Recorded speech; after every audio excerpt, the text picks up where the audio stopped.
अस्सलामु अलैकुम वरहमतुल्लाहि वबरकातुहू। बिस्मिल्लाहिर्रहमानिर्रहीम। एक दफा एक औरत सल्तनत उस्मानिया के सुल्तान अब्दुल मजीद के पास मुकदमा लेकर हाजिर हुई और फरमाया, सुल्तान मुअज्जम, हमारे गांव के काजी के पास मैं एक मुकदमा लेकर गई थी ताकि काजी साहब इंसाफ पर मबनी फैसला करके मुझे इंसाफ दिलाएं। लेकिन बदकिस्मती से मैं जब काजी साहब के पास गई तो उस वक्त काजी साहब अकेले मौजूद थे। काजी साहब मेरा हुस्न देखकर पागल हो गए और इसने मुझे बदकारी की दावत दी। मैं एक नेक और पाक बाज औरत हूं और मैंने काजी साहब की दावत को ठुकरा दिया। फिर काजी साहब कहने लगा, तुमने अगर मेरी बात ना मानी तो मैं फैसला तुम्हारे हक में देने की बजाय तुम्हारी मुखालफत में दे दूंगा और इसके नतीजे में तुम्हें बड़ी से बड़ी सजा मिलेगी। सुल्तान अब्दुल मजीद ने इस औरत से पूछा, पहले ये बताओ तुम्हारा मुकदमा क्या था और तुम काजी साहब के पास क्या मुकदमा लेकर गई थी? तो वो हसीनो जमील औरत कहने लगी, सुल्तान मुअज्जम, एक दिन मैं खैमे में दोपहर के वक्त बैठी हुई थी और मुझे बाहर घोड़ी की आवाज सुनाई देने लगी। मुझे ऐसा लगा कि मेरी पड़ोसन की घोड़ी जो हमारे खैमे से कुछ फासले पर बंधी हुई थी वो किसी तकलीफ में है। जब मैं उसके करीब गई तो मुझे पता चला कि घोड़ी प्यास की शिद्दत की वजह से चिल्ला रही है। मैं सीधा अपने खैमे के अंदर गई और पानी वाला बर्तन उठाया और जाकर घोड़ी के आगे रख दिया। घोड़ी प्यास की शिद्दत से बहुत कमजोर हो चुकी थी, इसने फौरन सारा पानी पी लिया। लेकिन बदकिस्मती से इस पानी में कुछ ऐसी जहरीली चीज गिर गई थी। इस पानी को पीते ही फौरन घोड़ी की मौत वाक़ई हो गई। जैसे यह खबर मेरी पड़ोसन को मिली तो इसने चीखना चिल्लाना शुरू कर दिया और इसने कहा कि तुमने मेरी घोड़ी को जहर दे दी है। मैं इसे बताने की पूरी कोशिश करती रही कि मेरा ऐसा कोई इरादा नहीं था, मैंने तो सिर्फ इसको पानी पिलाया। मुझे नहीं पता कि घोड़ी की मौत कैसे वाकई हुई। यह सुनकर मेरी पड़ोसन ने मेरे खैमे के पास मेरी अपनी बंधी हुई, मेरी कीमती और मेरी सबसे ज्यादा प्यारी घोड़ी बंधी हुई थी, वो आकर इसने खोली और कहा, जब तक तुम मेरी घोड़ी की कीमत अदा नहीं करोगी उस वक्त तक तुम्हें तुम्हारी घोड़ी नहीं मिलेगी। और यही मैं मुकदमा लेकर काजी साहब के पास गई और कहा कि आप इंसाफ पर मबनी फैसला करें, क्योंकि मैंने जानबूझकर इस घोड़ी को जहर नहीं दी। ये एक गलती थी या फिर एक हादसा था। जब मैं काजी साहब के पास गई तो काजी साहब अदालत में नहीं थे। मुझे मुहावजों ने बताया कि काजी साहब कबीले जा चुके हैं। मैं सीधा काजी साहब के खैमे के दरवाजे पर पहुंच गई। फिर काजी साहब की इजाजत पर मैं अंदर चली गई। मैंने काजी साहब को अपनी बात तफसील से बताई, लेकिन काजी साहब मुझे देखकर मेरे हुस्न का दिल दादा हो चुका था और मेरे जिस्म को ललचाई नजरों से देखने लगा। फिर काजी साहब ने कहा, अगर तुम मेरे साथ बिस्तर पर कुछ वक्त गुजारो तो मैं तेरे हक में फैसला दे दूंगा। जब मैंने इसकी दावत कबूल नहीं की तो इसने खैमे का दरवाजा बंद करके मुझे रस्सियों से बांधकर मेरे मुंह पर कपड़ा बांधकर मेरे साथ जबरदस्ती जना किया। जब मैं खैमे से बाहर निकली और चिल्लाने लगी कि काजी साहब ने मेरे साथ ज्यादती की है, तो उल्टा इसके सिपाही ने मुझे धक्के देकर वहां से निकाल दिया। मेरे पास इंसाफ लेने के अलावा और कोई चारा नहीं था, इसलिए मैं बड़ी मुश्किलों से आपके सामने हाजिर हुई हूं। यह सुनकर सुल्तान अब्दुल मजीद ने कहा, तेरी बात बिल्कुल दुरुस्त है, लेकिन तुम्हें अपना फैसला किसी शहर के काजी के पास लेकर जाना चाहिए था, ना कि एक सुल्तान के पास। मेरे पास इतना वक्त नहीं कि मैं आपके मुकदमे को हल कर सकूं, लिहाजा मैं काजी को पैगाम भिजवा देता हूं कि वो इंसाफ पर मबनी फैसला करें। यह सुनकर वो औरत गिड़गिड़ाने लगी और कहा, काजी साहब, कभी चोर चोर को पकड़ता है, कभी मुजरिम मुजरिम को पकड़ता है। यह सुनकर सुल्तान ने कहा, नहीं। तो फिर वो औरत कहने लगी, सुल्तान मुअज्जम, अब आप ही बताएं कि एक काजी दूसरे काजी की मुखालफत में कोई फैसला कैसे देगा, और दूसरी तरफ एक आम औरत है। यह सुनकर सुल्तान मुअज्जम ने फरमाया कि अगर ऐसी बात है तो मैं खुद ही तुम्हारा फैसला कर देता हूं। दोस्तों, यहां आपको सल्तनत उस्मानिया के अजीम सुल्तान के बारे में बताते चलें। आप सल्तनत उस्मानिया के 31वें सुल्तान थे, जिन्होंने 2 जुलाई 1839 को अपने वालिद महमूद सानी की जगह तख्त संभाली थी। इनका दौरे हुक्मरानी कौम परस्तों की तहरीकों के आगाज का जमाना था। सुल्तान ने उस्मानियत के फरोग के जरिए कौम परस्ती को रोकने की नाकाम कोशिश की। हालांकि इन्होंने नए कवानीन और इस्लाहात के जरिए गैर मुस्लिम और गैर तुर्क अकवाम को उस्मानी मुआशरे में जम करने की भरपूर वसी कोशिश की। इन्होंने मगरिब यूरोप की अहम सियासी कुव्वतों बरतानिया और फ्रांस के साथ करीबी ताल्लुकात इस्तवार किए और उन्हीं इत्तेहादियों के जरिए रूस के खिलाफ जंगे क्रीमिया लड़ी। 30 मार्च 1856 को मुआहिदा पेरिस के जरिए सल्तनत उस्मानिया को यूरोपीय अक़वाम का बाकायदा हिस्सा करार दिया गया।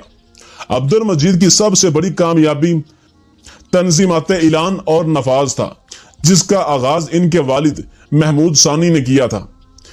इसी तरह 1839 से तुर्की में जदीदियत का आगाज हो गया। दोस्तों, अब अपने मौजू की तरफ लौटते हैं।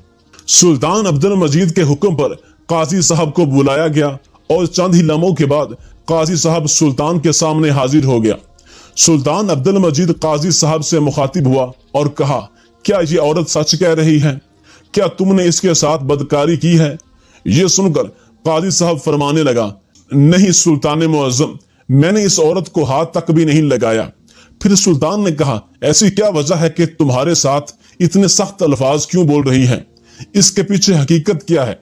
जब सुल्तान अब्दुल मजीद ने काजी साहब के दलाइल सुने तो इसने कहा, सुल्तान मुअज्जम, ये औरत मेरे पास मुकदमा लेकर आई। मैंने इस औरत की बात पूरी तवज्जो और तफसील से सुनी और मैंने यही फरमाया कि मैं दूसरी तरफ के दलाइल भी सुनूंगा और गवाहान की गवाही के बाद इस मुकदमे का फैसला होगा। इसलिए तुम कल सुबह मेरी अदालत में हाजिर हो जाना। ये सुनते ही इस औरत के तेवर बदलने लगे और इसने कहा, तुमने अगर मेरे हक में फैसला ना किया तो मैं तुम्हें बदनाम कर दूंगी। हत्ता कि अपने हक में फैसला दिलवाने के लिए इसने मुझे अपने जिस्म की भी पेशकश की। मैंने जब इस औरत की बात मानने से इनकार कर दिया तो मुझे ये धमकी दी कि तुम औरत की ताकत को नहीं जानते। मैंने इससे बार बार कहा कि मैं दोनों तरफ के दलाइल सुनने के बाद इंसाफ पर मबनी फैसला करूंगा, लेकिन ये औरत जानती थी कि ये गुनाहगार है और इसने वाकई अपनी पड़ोसन की घोड़ी को जहर देकर मारा है, क्योंकि इसकी घोड़ी पड़ोसन की घोड़ी से कमजोर और कम खूबसूरत थी। इसलिए ये उससे हसद करती थी और उसे डर था कि फैसला इसके खिलाफ आएगा और इसलिए ये मुझे धमकियां देने लगी। जब मैंने इसकी बात नहीं मानी तो इसने ये मुझ पर घिनौना इल्जाम लगाकर आपके पास आ गई। आप चाहें तो कबीले वालों से पूछ लें या खैमे के दरवाजे पर मौजूद मुहाफिजों से मालूम करवा लें। ये सुनकर वो औरत कहने लगी, सुल्तान मुअज्जम, वो कबीला इसका अपना है, ये उस कबीले का काजी है। और बात रही मुहाफिजों की, क्या वो अपने सरदार के खिलाफ गवाही देंगे? इसलिए मैं दोनों बातों को नहीं मानती कि अब आप ही बताएं कि एक औरत अपनी इज्जत को खाक में मिलाकर किसी मर्द पर इस तरह का घिनौना इल्जाम लगा सकती है क्या? और वो भी इतने बड़े काजी पर। अब सुल्तान अब्दुल मजीद दोनों के दलाइल सुन चुका था, लेकिन सुल्तान की समझ में नहीं आ रहा था कि इनमें से कौन सच्चा है और कौन झूठा। इस औरत के पास ना कोई सबूत था और ना ही काजी साहब के पास कोई ऐसा ठोस सबूत था जिससे इन दोनों में से कोई भी बेगुनाह साबित हो सके। थोड़ी देर सोचने के बाद सुल्तान अब्दुल मजीद ने हुक्म दिया कि एक बड़ा सा बर्तन लेकर आओ। सुल्तान के हुक्म पर एक बड़ा सा बर्तन हाजिर किया गया। फिर सुल्तान ने हुक्म दिया कि इसमें चश्मे का साफ शफाफ और पाक पानी डालो। बर्तन में आईने की तरह शफाफ पानी डाला गया। इसके बाद सुल्तान अब्दुल मजीद ने काजी साहब को हुक्म दिया कि काजी साहब, अब आप इस बर्तन में लिबास समेत पूरे जिस्म को डबोएं, यानी इस तरह डबोएं कि जैसे आदमी चश्मे में नहाता है। काजी साहब ने सुल्तान के हुक्म की तामील की और फौरन इस बर्तन के अंदर पैर रखकर नहाने लगा। सारे दरबारी हैरान थे कि सुल्तान मुअज्जम क्या कर रहे हैं। इसके बाद सुल्तान अब्दुल मजीद ने हुक्म दिया कि मेरा अपना जाती घोड़ा लेकर आओ। थोड़ी देर गुजरी के सुल्तान का घोड़ा सुल्तान के सामने हाजिर हो गया। अब सुल्तान अब्दुल मजीद ने कहा कि वो पानी वाला बर्तन मेरे घोड़े के सामने रखो। जैसे ही वो पानी का बर्तन सुल्तान के घोड़े के सामने रखा गया तो घोड़े ने फौरन पानी पीना शुरू कर दिया। ये देखकर सुल्तान अब्दुल मजीद ने कहा, ऐ चालाक औरत, तुम सरासर झूठ बोल रही थी। काजी साहब बिल्कुल बेगुनाह हैं और इसने तुम्हें हाथ तक भी नहीं लगाया। हत्ता कि मैं ये कह सकता हूं कि काजी साहब का दामन बिल्कुल पाक साफ और शफाफ है। ये सुनकर तमाम दरबारी बड़े हैरान हुए कि एक बर्तन में नहाने और घोड़े के पानी पीने से कैसे पता चला कि काजी साहब बेगुनाह है और औरत गुनाहगार है। तो ये सुनकर एक वजीर बोल पड़ा, सुल्तान मुअज्जम, आपको कैसे पता चला कि काजी साहब बेगुनाह और ये औरत झूठ बोल रही है? तो सुल्तान अब्दुल मजीद ने कहा कि मेरे घोड़े की यह खासियत है कि नजस पानी को मुंह नहीं लगाता। पीना तो दूर की बात है, अगर काजी साहब ने इसके साथ बदकारी की होती तो ये पानी नजस हो जाता और घोड़ा इसको कभी मुंह नहीं लगाता। इसलिए औरत सरासर झूठ बोल रही है। इसके बाद सुल्तान ने इस औरत को कहा कि अपने अल्फाज में तुम सारा सच बता दो, वरना तुम्हें ऐसी सजा मिलेगी कि तुम औरों के लिए निशाने इबरत बन जाओगी। जब औरत के पास और कोई चारा न रहा तो इसने सुल्तान अब्दुल मजीद और तमाम दरबारियों के सामने अपने गुनाह का इकरार कर लिया और बताया कि जैसा काजी साहब ने कहा था वैसे ही बात है। मैंने अपनी पड़ोसन की घोड़ी को जहर देकर मारा है और सजा से बचने के लिए मैंने काजी पर यह इल्जाम लगाया। इसके बाद सुल्तान अब्दुल मजीद ने फैसला सुनाया कि घोड़ी के कत्ल के इवज तुम्हें घोड़ी का जुर्माना अदा करना होगा और एक मुअज़्ज़ज़ और नेक ईमानदार काजी पर घिनौना इल्जाम लगाने के जुर्म में मैं तुम्हें 1 साल के लिए जिंदान में डाल देता हूं। और इसी तरह सुल्तान अब्दुल मजीद ने निहायत ही अक्लमंदी के साथ इस औरत की चालाकी को पकड़कर काजी साहब को इंसाफ दिलाया और औरत को अपने पाया अंजाम तक पहुंचा दिया। आपसे गुजारिश है कि हमारे चैनल को लाइक, शेयर और सब्सक्राइब कीजिए और आखिर में कमेंट बॉक्स में एक दफा दरूद पाक जरूर लिखिए। अल्लाह हामी व नासर।